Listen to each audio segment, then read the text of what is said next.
Hey guys, तो आज की इस वीडियो में हम बात करने वाले हैं blue star inverter air conditioner के P1 और P2 एरर कोड के बारे में। Blue star inverter air conditioner में P1 और P2 एरर कोड क्यों आता है और किस वजह से आता है और इसका क्या सॉल्यूशन है, जानेंगे इस वीडियो में। तो गाइस, वीडियो स्टार्ट करने से पहले मेरी छोटी सी एक रिक्वेस्ट है, अगर आप लोगों ने अभी तक ट्रस्टवर्दी होम सर्विसेज चैनल को सब्सक्राइब नहीं किया है तो ट्रस्टवर्दी होम सर्विसेज चैनल को अभी सब्सक्राइब कर लें एंड बेल आइकन को प्रेस करके रोज़ की न्यू वीडियो देखते रहें।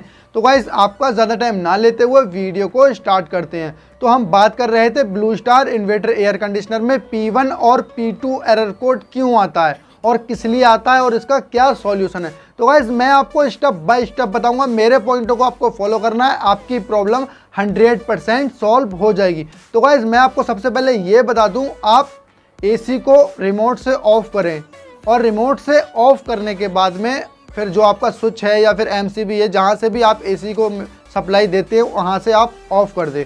और एसी को ऑफ करने के बाद में आप 5 मिनट के बाद या 10 मिनट के बाद एसी को ऑन करें। और एसी ऑन करने के बाद में अगर 5 मिनट बाद या 10 मिनट बाद फिर से P1 या फिर P2 एरर कोड आ रहा है तो फिर आपको दूसरे पॉइंट को फॉलो करने की ज़रूरत है।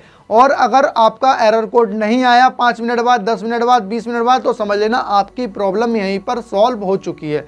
तो अगर मान लीजिए अब जैसे P1 या P2 हमारा एरर कोड फिर से आ गया 5 मिनट के बाद में या 10 मिनट के बाद में, तो फिर हमारा जो दूसरा पॉइंट है आपको उसको चेक करने की ज़रूरत है। आप डायरेक्टली आउटडोर यूनिट पर जाएंगे, इंडोर यूनिट को आपको नहीं खोलना है। आउटडोर यूनिट पर जाने के बाद में सबसे पहले आप वहाँ ये चेक करें, जब P1 या फिर P2 एरर कोड आ रहा है तो वहाँ तक वोल्टेज प्रॉपर जा रहे हैं या फिर नहीं जा रहे हैं। तो सबसे पहले आपको ये चेक करना है, आउटडोर यूनिट के कनेक्टर में आप वोल्टेज को चेक कर लें और वोल्टेज अगर वहाँ तक प्रॉपर आ रहे हैं तो फिर अब आगे क्या करना है वो मैं आपको बताता हूँ। ध्यान से सुनना मेरी बात को।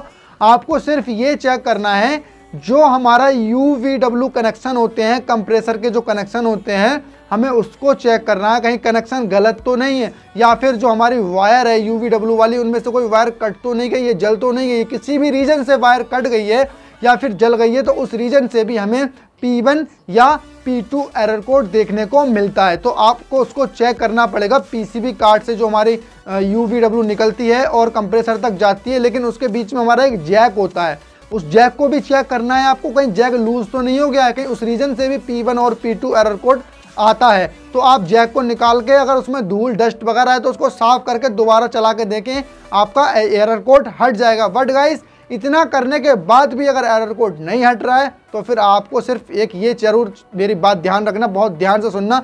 तो फिर आप ये चीज़ चेक करें, जब P1 या फिर P2 एरर कोड डिस्प्ले पर आ रहा है तो आप डायरेक्टली आउटडोर यूनिट पर ये चेक करें, जो कंप्रेसर में थिम्बल लगाते हैं हम UVW, वहाँ तक सप्लाई आ रही है या फिर नहीं आ रही है।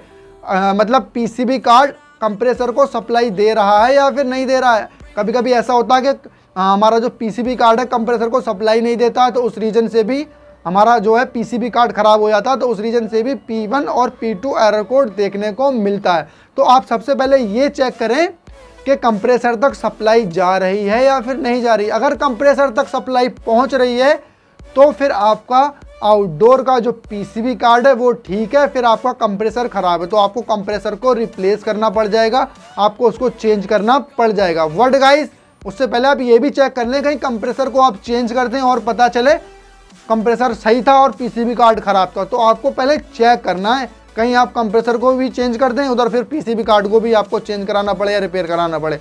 तो इसको बहुत ध्यान से सुनना, बहुत ध्यान से करना है इसको। अगर PCB कार्ड सप्लाई निकाल रहा है और हमारा कंप्रेसर तक सप्लाई पहुंच रही है और उसके बाद P1 और P2 एरर कोड आ रहा है तो फिर कंप्रेसर को चेंज करें आप। और अगर PCB कार्ड सप्लाई नहीं निकाल रहा है, कंप्रेसर तक सप्लाई नहीं जा रही है, तो कंप्रेसर आपका ठीक है, फिर PCB कार्ड में फॉल्ट है तो आपको PCB कार्ड को रिप्लेस कराने की ज़रूरत पड़ जाएगी। मैंने 2 फॉल्ट आपको बता दिए, या तो कंप्रेसर ख़राब हो सकता है या फिर आउटडोर यूनिट का PCB कार्ड भी ख़राब हो सकता है P1 और P2 के एरर कोड में। तो आपको पता चल गया है, अब कुछ नहीं करना है, या तो PCB रिपेयर करना है या फिर कंप्रेसर रिपेयर करना है। तो गाइस, आई होप सो, उम्मीद करता हूँ ये वीडियो आपको पसंद आई होगी। वीडियो को लाइक एंड शेयर ज़रूर करें एंड कमेंट बॉक्स में ज़रूर बताएं। और रोज़ की ऐसे ही न्यू वीडियो देखने के लिए ट्रस्टवर्दी होम सर्विसेज चैनल को अभी सब्सक्राइब कर लें एंड बेल आइकन को प्रेस करके रोज़ की न्यू वीडियो देखते रहें। तो गाइस, चलते हैं, फिर मिलते हैं एक और ऐसे ही नेक्स्ट वीडियो के साथ।